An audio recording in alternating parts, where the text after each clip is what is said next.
paid her a lot of money for her speeches, and then they wound up doing business with the government. There's no connection there, is there?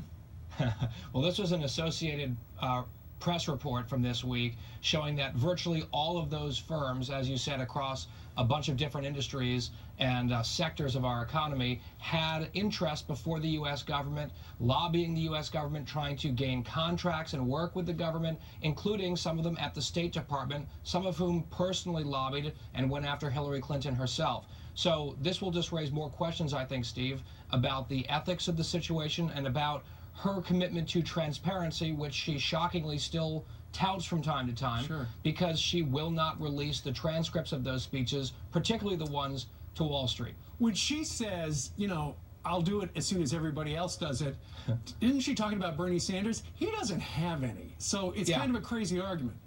Well, he has a fun rejoinder to that, which is, he's like, I am prepared now to do exactly that. I will release all of my transcripts to Wall Street. And he said, it's very easy because there are none. And the crowd goes crazy. Look, Hillary Clinton knew exactly what she was doing in between her time at the State Department and running for president, and everyone knew she was going to run for president, including her, which is why I think her speaking fee was what it was. She knew what she was doing. She was asking for $225,000 at least per speech.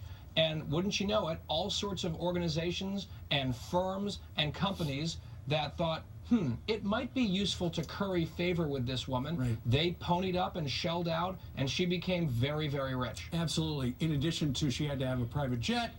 They had to fly some of her staff members out 3 days earlier to stay in, you know, luxury hotels and stuff like this. But part of her rider with her speaking fees or speaking arrangements was the fact that the company that she hired then also had to spend $1,000 to hire a stenographer to to write down what she said. What's interesting is, and then the company then turned it over to her.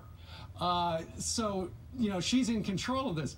What would have been a lot cheaper would have been just to have somebody videotape it. Yeah. But then again, she probably doesn't want to be on video saying the things she said. Well, that's exactly right. So you ran through some of those checklist items that she would ask for and she would get when she would speak, and she wanted a certain size of Gulfstream jet. This is a woman who hasn't driven herself anywhere since 1996. Yeah, it would be great to get all this stuff. I'm not throwing stones, but look, the one that you narrowed in on, I think, is the most interesting one. If you were demanding that your host pay $1,000 to have someone transcribe your remarks, it is awfully ironic that now she is hoarding those very transcripts and refusing to put them out. And why it matters, Steve, is at a recent presidential debate, I think it was late 2015, she was challenged on this by Bernie Sanders, by the moderators, and she said, well, when I spoke to Wall Street, don't you worry, I told those bankers to clean up their act.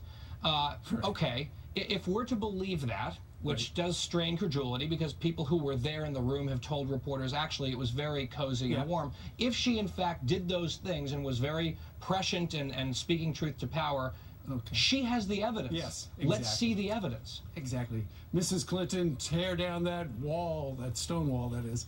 All right, Guy Benson, thank you very much for joining us on this Sunday. Of course, Steve.